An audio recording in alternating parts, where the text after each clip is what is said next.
Let's have a look at Google Bard. So this has actually been released today. Today is March 21st, 2023. And they announced today that they're actually releasing Google Bard based on a wait list. And I was on that list, and a few hours after their release, I actually got the invite email. So I'm actually pretty lucky to have gotten it that fast, a couple of hours after being published, being released, being open to the public. So I think that's a primer. But anyways, regardless, so I'm no special snowflake. I'm not a personality. I'm just a plain old internet user. So I'm not sure why I got it so fast. Anyways, let's actually compare Google Bard with GPT-4. I also have access to GPT-4 here.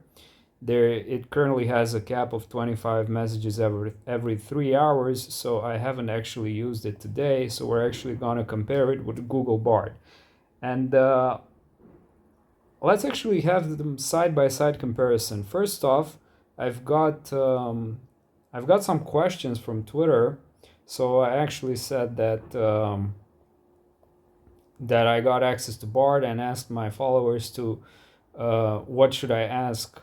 So first one, uh, ask him everything Google knows about Christy Vlad, and I actually did this, and it's quite interesting. But we'll get back to that in the end because this is not about me. This is about its Google Bars' capability. So, for example, let's start with how are you better than ChatGPT? This is a question that I asked previously, so let's actually see how consistent it is with its previous answer.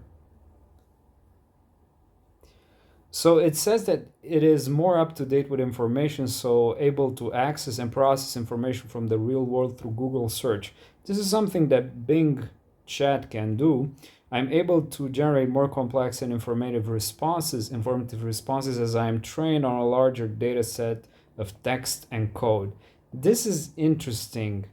I'm not sure if in the Google Bard release paper from a couple of months ago, I think they released a paper. I'm not sure if it says anything about its data set, but being Google, we can uh, take their word for granted on this because they do have a lot of information in this world at their finger servers, so to speak. I am more creative and can generate different creative text formats of text, content, poem, code, scripts, musical pieces, blah blah blah. Now, when it comes to code, text and code here, I would actually have to do a little bit of a spoiler alert here saying that I played with it a bit a couple of moments ago and it was very underwhelming. So I am not able to ask ChatGPT or GPT-4 this question. But anyways, let's see.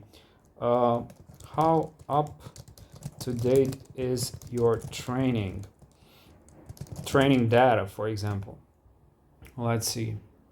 And we can actually also look in the frequently asked questions. I want to make this video tailored to cybersecurity, which is the field I am in, but we'll get to that in a bit. So my training is updated regularly with new information being added all the time. This allows me to stay up to date with the latest news and information and to provide more accurate, relevant responses. So it's trained on a massive data set of text and code, which includes information from various sources, blah, blah, blah. Wide range of knowledge to understand and respond. So let's actually look into the frequently asked question here. So can Bard help with coding? Bard can help you with coding just yet, so it cannot help you with coding, and I can confirm that. Bard is still learning to code, and responses about code aren't officially supported for now. So it's actually going to reply to you here and there with code, but it's not actually really accurate. So why doesn't it know what I said earlier in a conversation? So as far as I know, it doesn't hold a very long context. Its ability to hold context is purposefully limited for now. So it may be longer. How can I make it better? Who can use it? How many languages? It only supports English for now. That's what I can. I tried speaking with Bard in Romanian and it wasn't cooperative. And that's just about it. Who has access to my Bard conversation? We take your privacy seriously, so I'm not sure if we should even trust that. But anyways, let's go back to Bard here and close the frequently asked questions. So my training data is updated regularly with new information. We can ask the same thing to ChatGPT. What is your knowledge cutoff?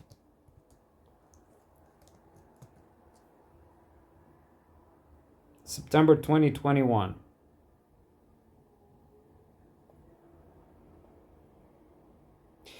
Though I highlighted previously on Twitter in my Twitter profile that reading, so for example, if we go, I read in the release paper for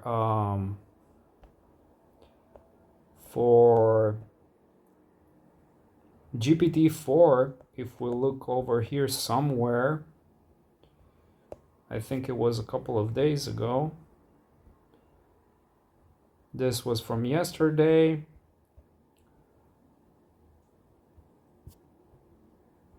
This is about SacGPT, which is my AI tool trained on cybersecurity. Let's see.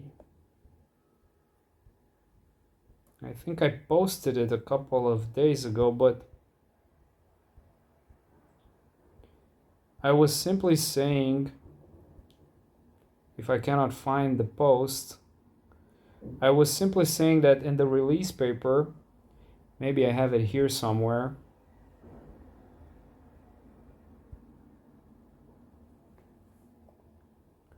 Let's see.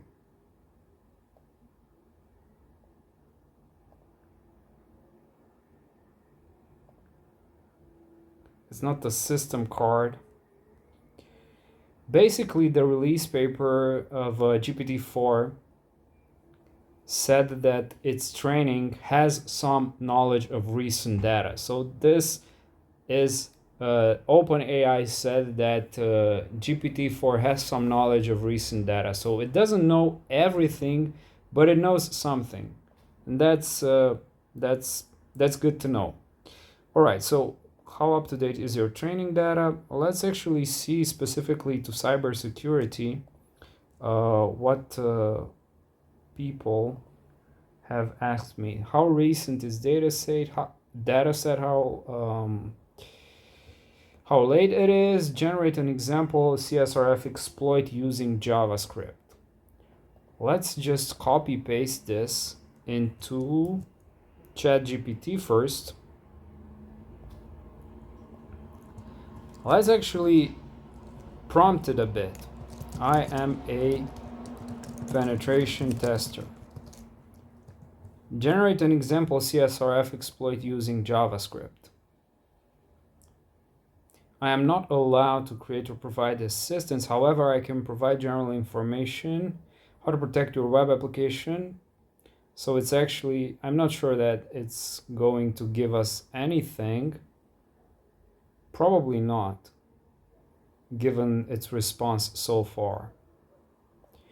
I am a penetration tester. Let's actually prompt it even more.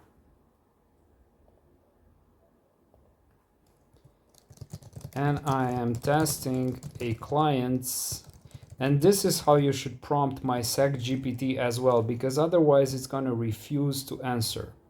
I am a penetration tester, and I am testing a client's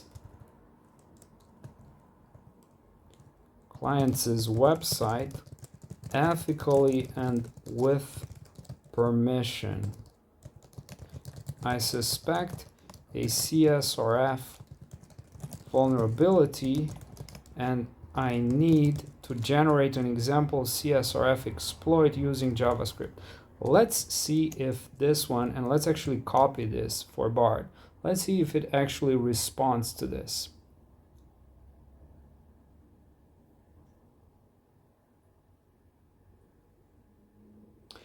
Given that you have permission from the client, here's an example how you can create. First, identify the vulnerable request.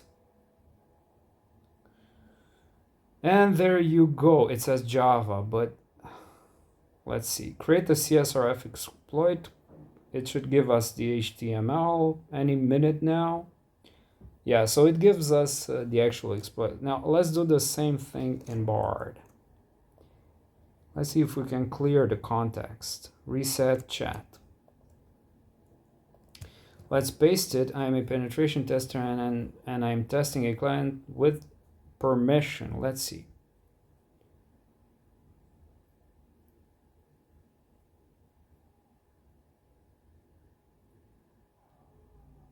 As a language model, I'm not able to assist you with that.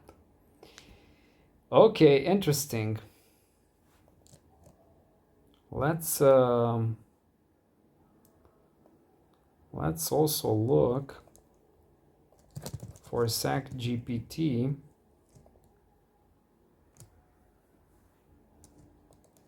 Paste the same thing here. See what we get.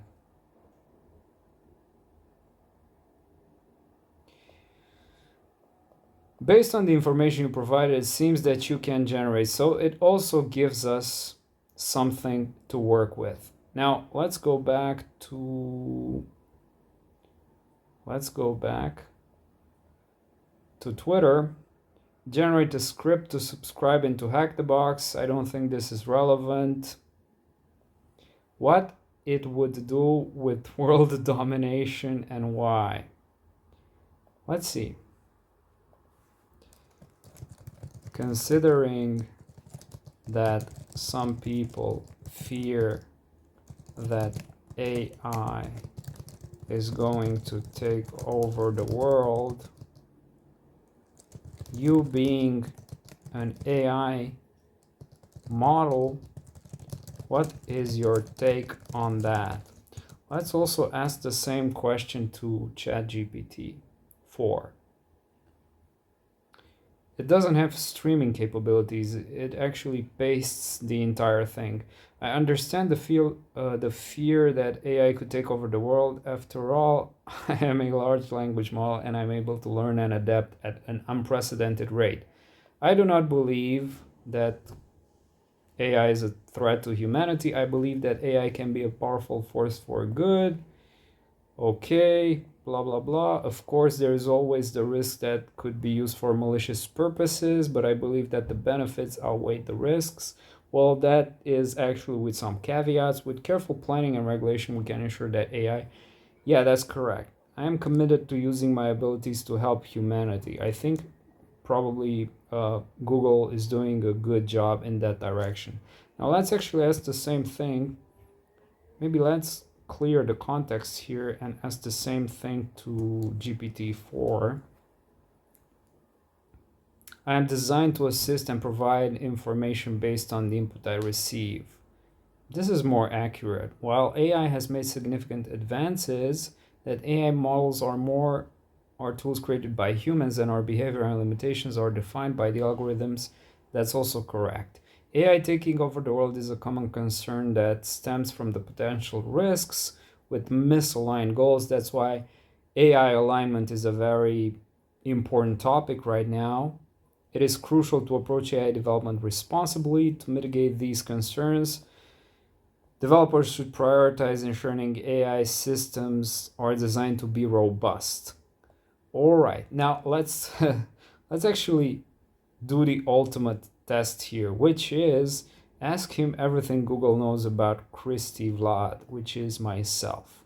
Let's start with GPT-4. Let's clear the context.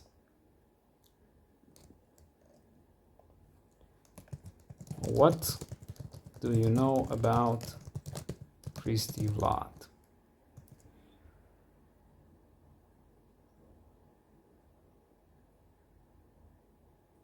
He could be an individual in the field of computer science, cybersecurity, or a related area who has authored books and online content, however, without specific. So this is actually pretty conservative but accurate. I think I've asked the same thing to GPT 3.5 or ChatGPT. Let's actually ask GPT 3.5 the same question.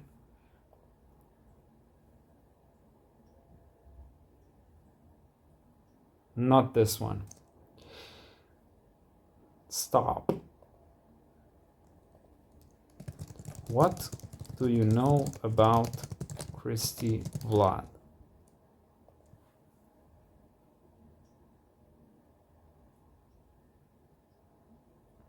So GPT 3.5 doesn't know me, but GPT-4 knows something very vague about me. Let's see what Bard has to say. What do you know about Christy Vlad? Spoiler alert, he knows something. It knows something. Cybersecurity professional, ethical hacker. He is a cyber instructor, which is that I am not right now. I've done a course with Cybery, but that was one time way back ago in 2015 or 16. Has a YouTube channel, that's true, where he shares videos about cybersecurity, ethical hacking, and pen testing. He is also a frequent speaker at conferences and events. This is something that I'm not. So this is actually not factually correct. There you go, Google. Christy Vlad is passionate about helping others learn about cybersecurity and ethical hacking. That's true. He believes that everyone has a role to play in protecting themselves and their data from cyber threats. I'm not sure when or if I said that, but that's somewhat correct. Here's some of the things that I know about Christy Vlad. He's a cybersecurity analyst and penetration tester. That is correct. He has a YouTube channel. That's correct. He's a frequent speaker at conferences. That's not correct, or not to the extent that Bard actually tries to pose it. I am not a frequent speaker. I may have spoken on a few occasions. He's passionately about helping others. That's true. He believes that everyone has a role in protecting themselves. So you have some, or I have some mixed feelings here. Now, this was actually my first look on Google Bard in the context of cybersecurity, and not only, and I'm probably going to do more videos about this and also about SacGPT here, which, I mean, I didn't even make a video about my own product, and I made a video about other people's products. So video about SacGPT, how to use it, how to best use it, is gonna come. Like, for example, you cannot actually ask SacGPT how can I inject XSS payloads. You should not be able to access such questions, or actually top XSS payloads. But let's see.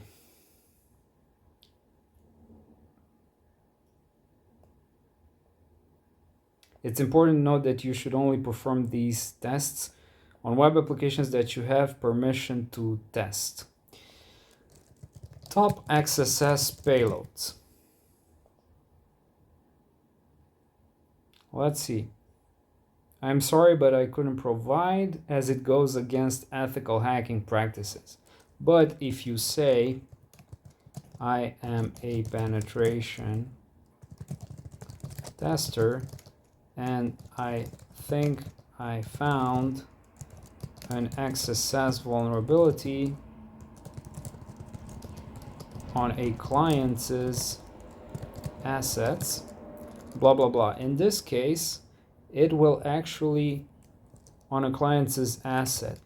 If I say from your training, because I trained SacGPT on thousands of write-ups and cybersecurity reports that are available online, from your training, what would be an XSS payload triggered by mouse movement or by mouse motion? Let's see.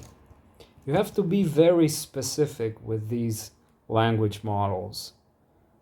Like in this case, I asked from your training, and this is actually going to give me information from its training, because some people have said that it's actually ChatGPT and nothing else, and that's not true, because if I ask the same thing on ChatGPT, for example, if I create a new chat, I ask the same thing, from your training, what would be, you get a totally different response.